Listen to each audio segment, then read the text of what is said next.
Boa noite, gente. Eu sou do grupo 4, do professor Valdemir. Nós vamos falar um pouquinho sobre o livro O Príncipe Maquiavel.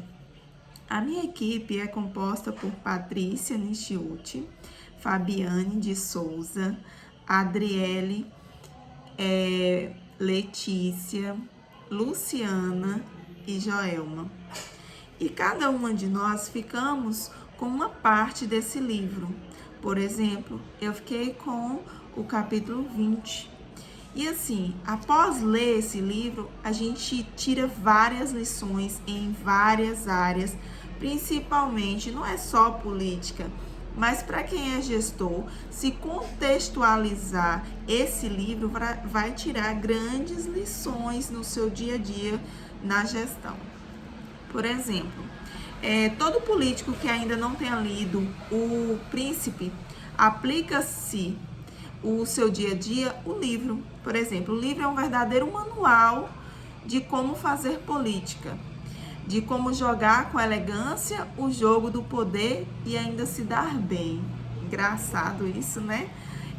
Maquiavel escreveu esse livro, O Príncipe, em 1513, logo após ser banido da Florença, que fica, para quem não sabe, fica localizado na Itália. Que deixou de ser república e ela passou a ser governada por um príncipe, que naquela época foi Lourenço de Médici II.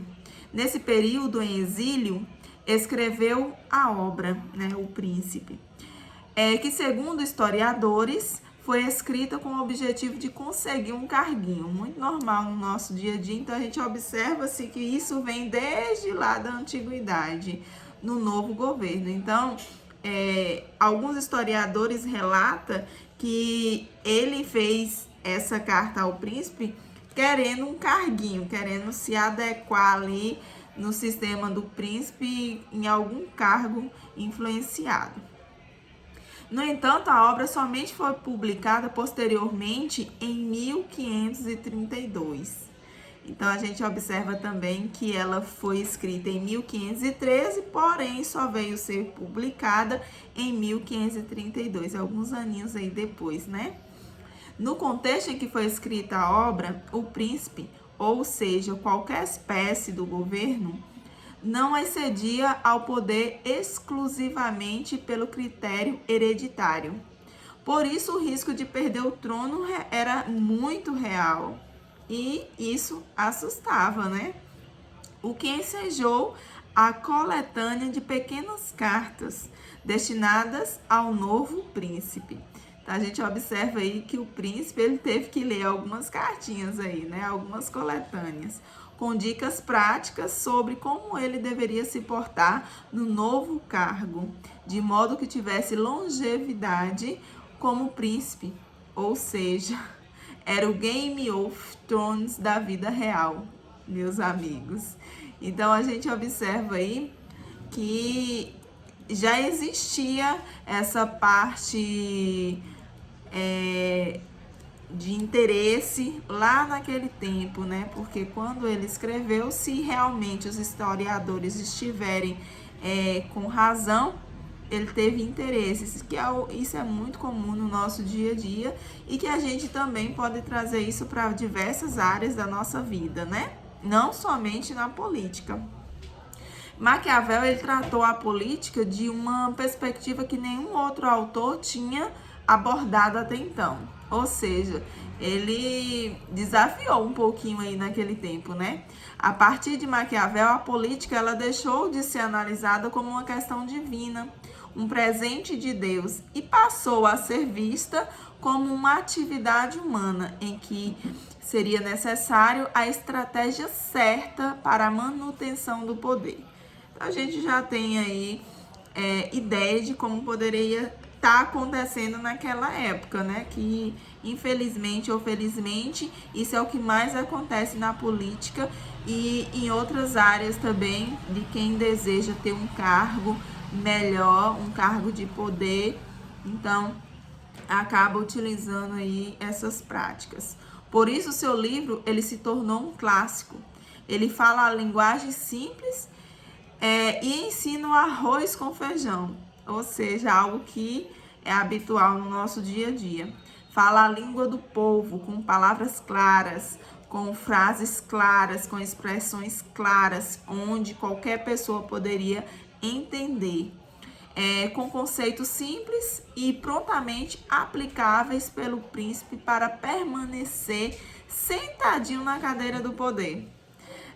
Basta ler o livro para enxergar isso. Então, quem leu aí pôde observar isso que eu estou dizendo com mais clareza. Lemos um livro escrito no século XVI, em pleno século XXI, com uma facilidade incrível.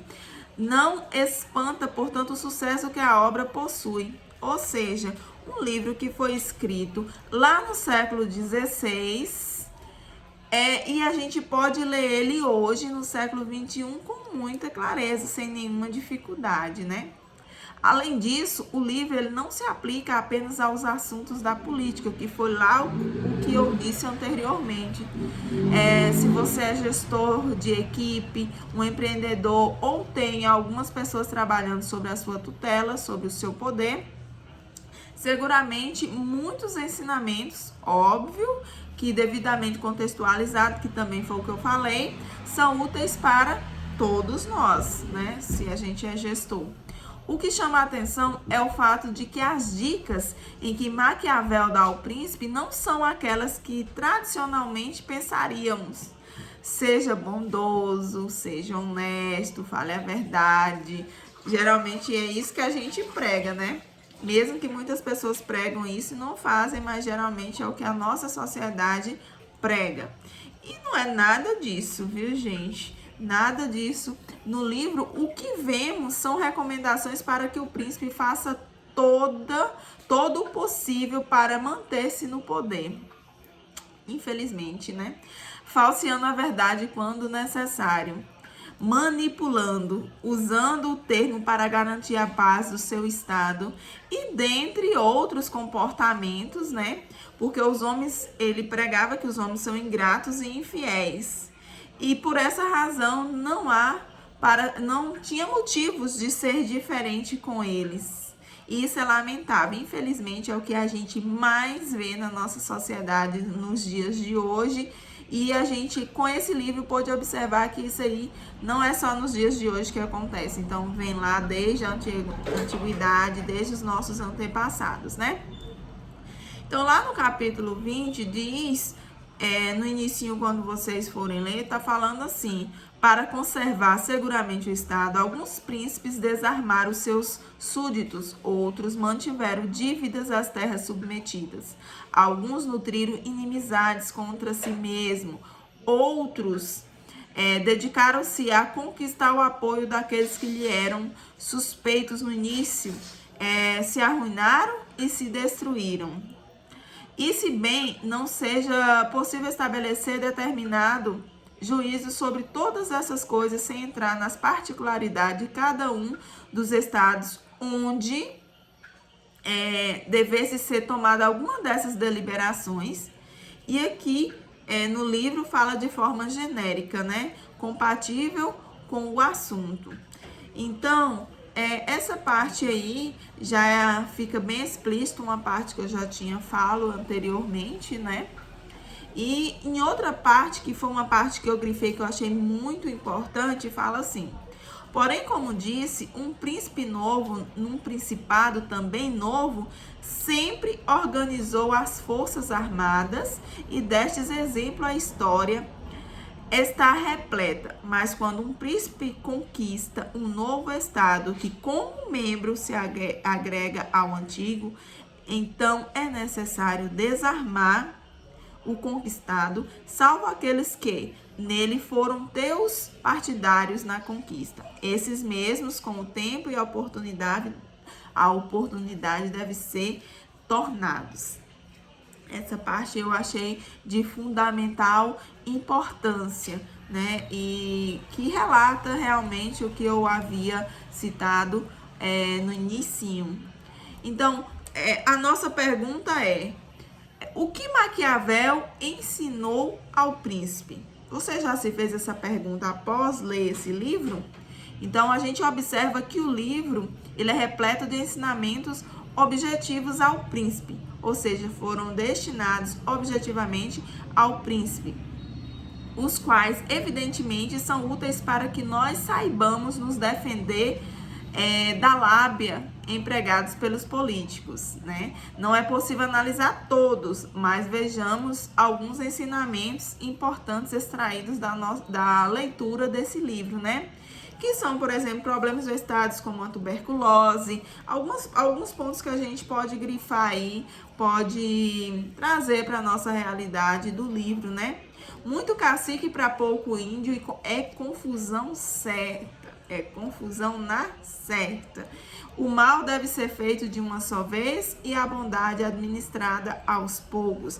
Também é uma parte que a gente pode observar no livro que fala. Então, são algumas incógnitas que a gente só consegue decifrar através da leitura do livro, né? A regra de ouro para manter o poder. Então, no livro também dá algumas dicas de ouro, né? Para que a gente possa se manter num cargo bom, num cargo que nos dá poder. E politicamente falando, né? Os governantes, de certa forma, o livro dá dicas de como manter-se no poder. A importância do exército, são alguns pontos também abordados no livro. É melhor ser temido ou ser amado? É uma pergunta, uma indagação que a gente pode fazer através da leitura do livro também.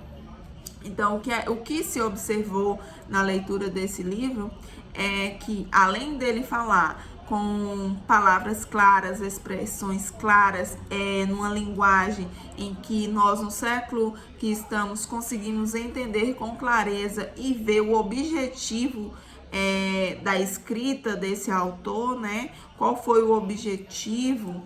A gente observa que tem muita coisa a ver com o nosso cotidiano atual, né? E principalmente politicamente falando. Então, quando o príncipe não toma as rédeas da gestão do Estado, ou se tratando também da gestão de alguma empresa no seu trabalho, né? A gente pode trazer isso para o nosso dia a dia, dando muito poder aos ministros e outros às seclas, né? Seu governo corre risco. Então, quando a gente excede o poder a determinadas áreas, a gente corre risco, pois o povo precisa obedecer a um só Senhor. Ou seja, se tem um gestor e esse gestor ele atribui diversos poderes a diversas pessoas, aqueles que são subordinados vai ficar até perdido em saber a quem dever ali satisfação, a quem deve prestar algum tipo de relatório de trabalho, de até mesmo de tentar se aparecer mais fazendo um bom serviço, um bom trabalho, com o intuito de crescer no cargo, né? Então fica aí meio que perdido, e isso realmente é confusão na certa. E se você ler o livro, você vai observar que fala também um pouquinho sobre isso. Espero que as outras meninas, né, os componentes, possam ir dar continuidade de forma clara, porque esse livro é magnífico, gente, vale muito a pena ler. Então, boa noite.